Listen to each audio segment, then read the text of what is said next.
A mysterious hijacker vanished into thin air after a daring hijacking. He was the first person in U.S. history to hijack a plane for ransom, departing a commercial jet with $200,000 and a parachute, and vanished without a trace. The FBI called this case one of the biggest mysteries they've ever faced. It is also regarded as one of the greatest unsolved mysteries in U.S. history. On November 24, 1971, in the United States, a Northwest Orient Airlines flight left Portland for the neighboring city of Seattle. This brief flight lasted about 30 minutes, and there were only 36 passengers on board, along with 6 crew members. They had no idea that a hijacker named D.B. Cooper was hiding among them. Despite his evil intentions, Cooper remained unnoticed, dressed like a regular businessman in a business suit, white shirt, and black trousers, and appearing to be in his mid-40s. Cooper made contact with Florence Schaffner, the flight attendant, after strategically situating himself in seat 18E at the rear of the plane. With a seductive smile, he handed her the note. Schaffner, a 23-year-old lady, mistook Cooper's gesture for flirting and tucked the note away without reading it. However, at Cooper's request, she hesitantly opened the letter, showing a scary message written in clear handwriting. "Miss, I have a bomb in my briefcase, and I want you to sit by me." Schaffner, unable to believe what she was hearing, obeyed Cooper's order, even though she wasn't sure that Cooper was telling the truth.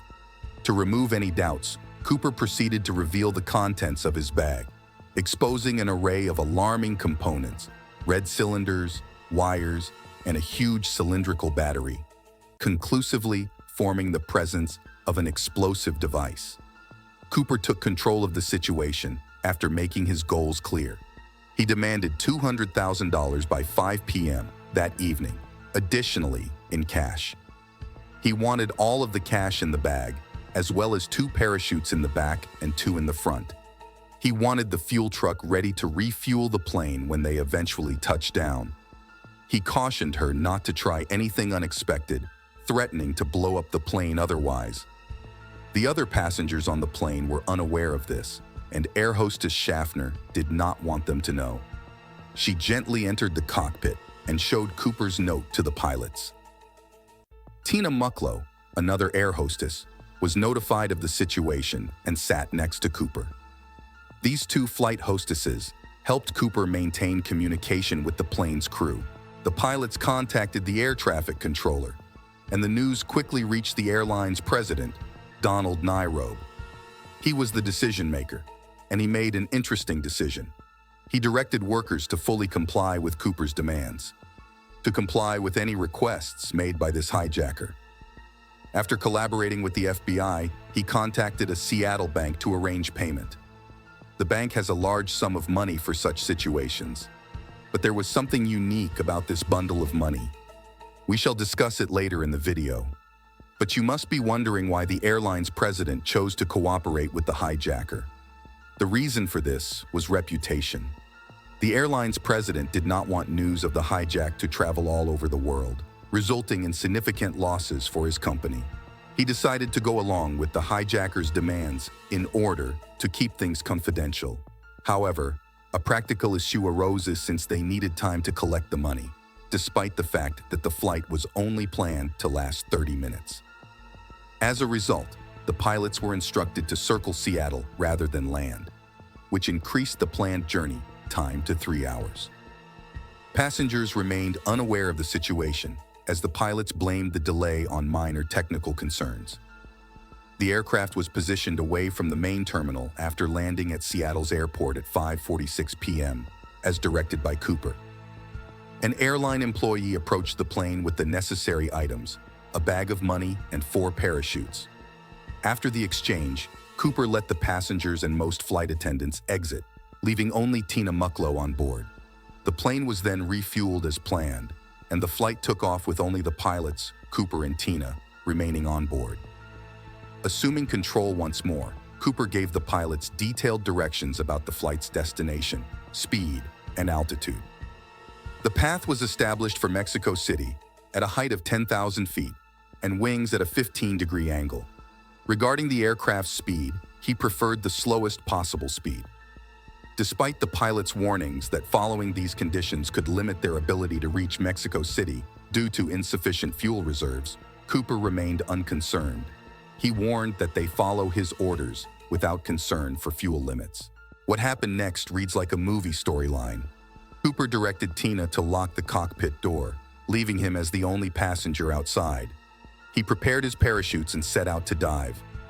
Moments later, a warning indication appeared within the cockpit, signaling the rear staircase's activation. One unique aspect of the Boeing 727s of that era was the aft stairway located in the back. These staircases stretched from the aircraft's rear section. Cooper activated the stairway and exited with the parachutes and ransom money. The pilots and flight attendants were unaware of his actions because the cockpit was locked and there was no outer view window. At 8:13 p.m., the pilots noticed an unexpected upward tilt in the aircraft's rear section, prompting calibration and re-leveling. They subsequently headed the plane to Nevada, and it ultimately landed in Reno. The event was soon reported to law enforcement, which launched an inquiry. However, despite a thorough examination, no evidence of Cooper was found. The only items found by the police were a tie with a clip and pieces of the parachutes Cooper had used to hide the money bag. Investigators also discovered Cooper's personal things, including the cigarettes he smoked during the flight, which were legal in those days. Following an extensive inspection, 66 unidentifiable fingerprints were recovered, none belonging to the crew or passengers. But like Cooper himself, the suitcase with the explosives, money bag, and parachutes were nowhere to be found. Following the incident, the FBI launched an intensive investigation to identify Cooper, but his whereabouts remained unknown. The investigation lasted 45 years, concluding in 2016, with many unsolved questions. This is the only hijacking case in history that has not been resolved, making it one of the most challenging problems for the FBI. Who was Cooper? And what happened to him? Was the stolen money ever recovered? These questions linger disguised in suspense. Notably, during the hijacking, the passengers were unaware of what was happening and no losses or injuries were reported. Many attribute this outcome to Tina Mucklow, the hijacking's hero. She was important in maintaining Cooper's composure, facilitating the fulfillment of his demands, and preventing any potential panic or harm. Radixak, the aircraft's co-pilot, later stated, "We just don't want to discuss it any further." Have you been told by the FBI not to discuss? No, they handle their investigation, and my company would rather have it released through them. Tina, were you with the rest of the crew during the flight after you left the ground the last time? Yes, I went up to the cockpit. None of you were within sight of the hijacker, right? Right. We already talked about it, and the captain, The second notable issue concerns the name D.B. Cooper. As said before, the hijacker's name was actually Dan Cooper. However, over time, the case became known as the mystery of D.B. Cooper. How did Dan become D.B.? The change can be traced to a journalistic error. A reporter called James Long, who was stressed for time to reach his deadline, misheard the hijacker's name during a contact with a police source. Although the authorities had identified the suspect as Dan Cooper, Long incorrectly reported it as D.B. Cooper in his news article. This mistake gained root when other journalists mentioned it in their stories, resulting in the widespread use of the name D.B. Cooper. This habit is known in psychology as anchoring, in which people excessively rely on the first piece of information they encounter, affecting later ideas and beliefs. However, in Cooper's case, the error was relatively minor. Only the name was incorrect. It is rare that a hijacker would use their actual name. The FBI's initial investigations found that when Cooper made his heroic fall from the aircraft, he had secured the ransom money for himself, weighing roughly 10 kilograms. Cooper used 2 parachutes during his drop, one on his front and the other on his back. Authorities had a rough sense of where Cooper parachuted. It occurred in Washington State's southwest region, which is known for its dense pine forests, lakes, and rocky canyons populated by bears. Initially, detectives believed Cooper had a poor chance of survival. Cooper's outfit was unsuitable for a 10,000-foot drop in complete darkness. It was completely black at 8 p.m. He was wearing a business suit while it was raining outside, with heavy, dark clouds blocking visibility at 5,000 feet above land. As a result, Cooper would have fallen blindly. Furthermore, wind speed was important. Cooper was estimated to be racing through the air at almost 320 kilometers per hour when he jumped. The United States Parachute Association raised another issue amid these difficulties: the cold water. In November, temperatures in this American region dropped to dangerously low levels. If Cooper had fallen into a lake, he would have had little chance of getting out. Hypothermia would have quickly set in, with the chilly water worsening his situation. Furthermore, the extra weight strapped on Cooper would have made it more difficult for him to swim. Despite these severe challenges, other events raise questions about Cooper's possible survival. Following Cooper's high-profile incident, a rush of copies appeared, indicating that survival was possible. Following Cooper's hijacking, at least 5 people carried out similar copycat hijackings, all of whom successfully evaded capture by diving off the plane. Martin McNally stands out among them, having hijacked a plane on June 24, 1972. Using the same techniques as Cooper, McNally demanded $500,000 in ransom and, like Cooper, used a parachute to get off the plane. Despite the plane's greater speed, approximately 500 kilometers per hour, at the moment of his leap, or double the speed of Cooper's fall, McNally survived using only his backup parachute. Richard LaPointe planned another comparable incident in January 1972. LaPointe, dressed similarly to Cooper despite the January chill, completed a successful jump, landing safely in the snow. Notably, while both hijackers were eventually arrested by law enforcement, their survival raises the prospect of Cooper's successful escape. As a result, the FBI believed that if these individuals could successfully parachute under even tougher conditions than Cooper and emerge safe, D.B. Cooper might have survived that tragic night. This theory gathered grip, especially given the circumstances surrounding Cooper's encounter with Tina Mucklow. When she handed Cooper the parachutes, he ignored the accompanying instructions, claiming to be an expert on their use. This unique viewpoint caused the FBI to turn its efforts toward pinpointing the spot of Cooper's landing. In reality, the authorities began searching the rough terrain the day after the hijacking, looking for any signs: a body, damaged parachutes, or even a lost $20 note. As previously stated, the ransom money handed to Cooper was unique in that it was made up of $20 bills totaling $200,000, with the bank carefully recording their serial numbers. The FBI sent this list of serial numbers across the country, requesting banks and casinos to help identify any banknotes that matched those on the list. Nonetheless, the challenge of discovering Cooper became more difficult as the search parameters were extended. Numerous factors complicated the investigation, including the prevailing wind speeds during the flight, the darkness of the night, the precise location of the aircraft when Cooper made his jump, the altitude at which he deployed his parachutes, and the potential directions in which the parachutes could have drifted.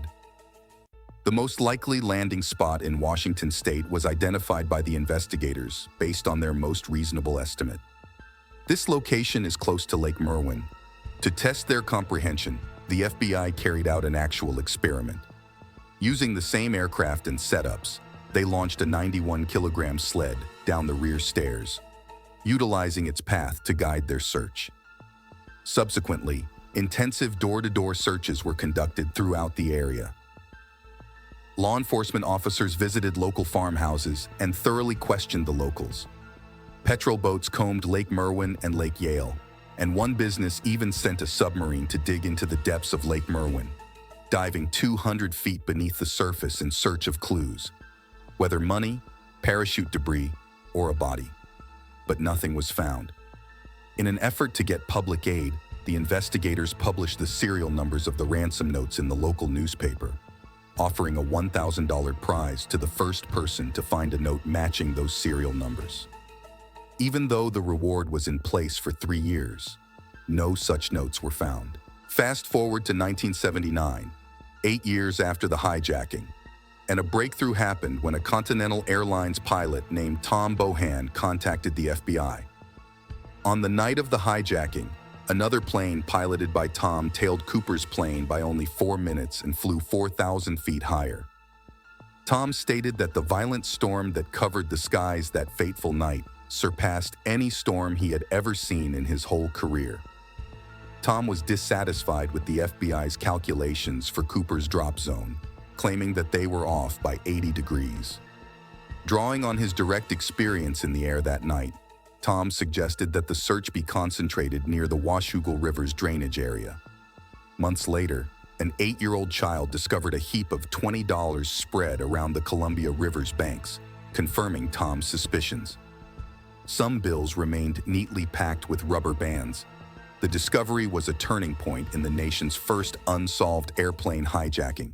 Hijacker D.B. Cooper, the first break in the only unsolved airplane hijacking in United States history, came on a Columbia River beach. An 8-year-old boy dug up the shreds of $3,000 on Sunday. The serial numbers were verified, confirming that this money was the same currency provided to Cooper years ago. Subsequent searches in the area turned up other portions of the ransom, totaling $5,800. Tom's hypothesis about Cooper's landing place has been confirmed. Tom had believed that Cooper had landed around the Washougal River, and the discovery of the money downstream from the river appeared to confirm his belief. Following this information, the FBI went through the region, hoping to find Cooper's body or parachute pieces. However, their efforts were in vain. FBI investigator Richard Tosaw decided that Cooper most likely died in the river's freezing waters that tragic night. Years later, in 2008, when the youngster reached maturity, he sold 15 of these notes online. To his surprise, the notes sold for a whopping $37,000, showing the continued fascination with Cooper's case and the readiness of fans around the world to pay a premium for items related to the legendary hijacking. Another serious topic concerns Cooper's genuine identity. Despite the passage of time and intensive inquiry, the FBI lacked solid leads. However, a breakthrough came in the form of a tie and a golden tie clip left behind by Cooper, which indicated certain small particles when examined. In March 2009, a research team of paleontologists, scientific illustrators, and metallurgists began studying these particles using cutting-edge technologies such as electron microscopy. Their examination found that components of the tie clip were made of unalloyed titanium, with residues of aluminum and titanium antimony alloy. These findings pointed to Cooper's possible occupational background, indicating that he may have worked in a chemical or metal manufacturing factory or for an aeronautical engineering company. It's possible he worked at Boeing itself. The unalloyed titanium used in the tie clip was standard in aircraft manufacturing facilities at the time.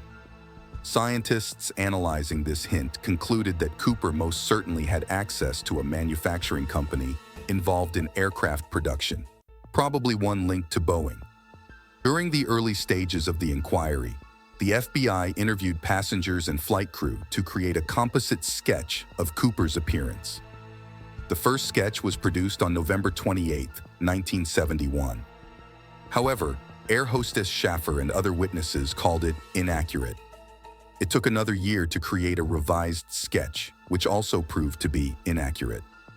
On January 2, 1973, the FBI released its third and final sketch of Cooper. An air hostess confirmed the accuracy of the new image. Viewing this drawing, it became clear what Cooper looked like, revealing his actual face to the world. The revelation sparked many theories about his identity. Larry Carr, who led the investigation from 2006 to 2009, stated that Cooper may have worked as an aircraft cargo loader for the Air Force. This is D.B. Cooper's ticket. You can see in the name of Dan Cooper. Back in 1971, it cost $18.52 to fly from Portland to Seattle, with $1.48 tax for a total of $20.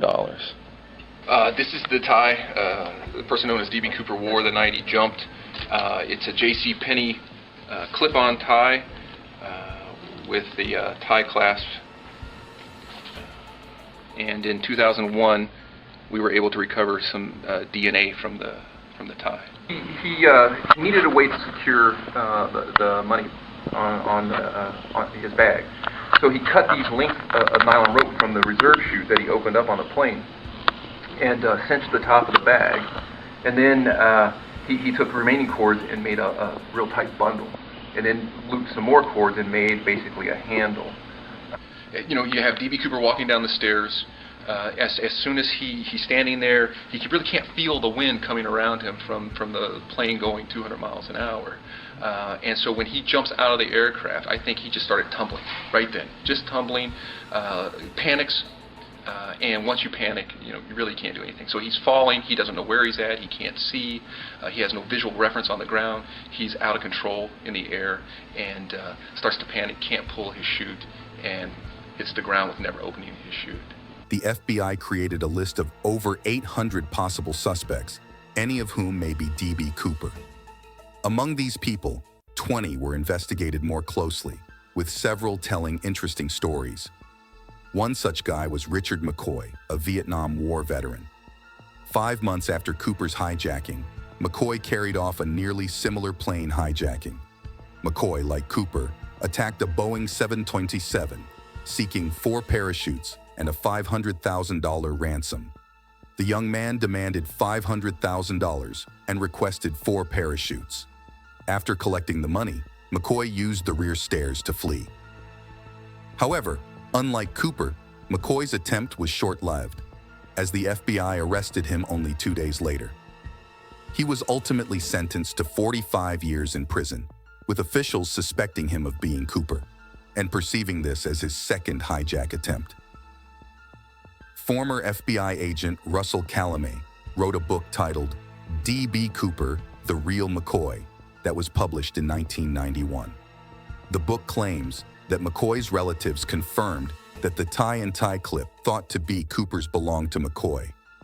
However, when asked specifically about being D.B. Cooper, McCoy neither confirmed nor denied the accusation. Following 2 years in prison, McCoy attempted a jailbreak, which ended in a fatal gunfight with law enforcement. While such events appear to provide an answer to the puzzle, the story takes an unexpected turn. The FBI currently does not recognize McCoy as D.B. Cooper for 2 reasons. First, the description provided in the sketch of D.B. Cooper is not similar to McCoy's features. Second, additional FBI investigations discovered evidence proving McCoy was in Las Vegas on the night of Cooper's hijacking, followed by his presence at home with his family the next day. With this proof in hand, it is clear that McCoy cannot be identified as D.B. Cooper. Another suspect in the case is Vietnam War veteran Robert Rackstraw, who has been arrested on various charges, including fraud, aircraft theft, and explosives possession. Despite these charges, Rackstraw was always found not guilty after each arrest. In 2016, TV producer Thomas Colbert wrote a book titled The Last Master Outlaw, which portrayed Robert Rackstraw as D.B. Cooper.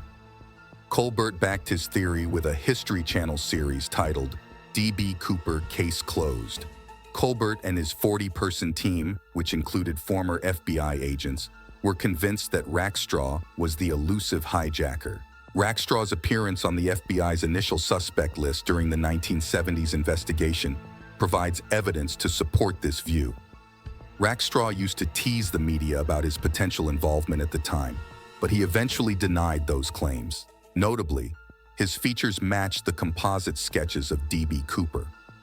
Despite concerns, Rackstraw was freed from FBI custody in 1979 due to insufficient evidence, removing him from the list of suspects. Colbert stated that the FBI prematurely ended its investigation, claiming that more investigation could have generated significant evidence against Rackstraw. Surprisingly, on July 11, 2016, the same day Colbert released his book about D.B. Cooper, the FBI officially ended the case. Rackstraw, 73 at the time, experienced effects from the claims made against him, eventually losing his position. Unluckily, Rackstraw died of natural causes in 2019. Thus, The mystery of D.B. Cooper continues to this day, clouded in confusion about his identity, origins, and fate.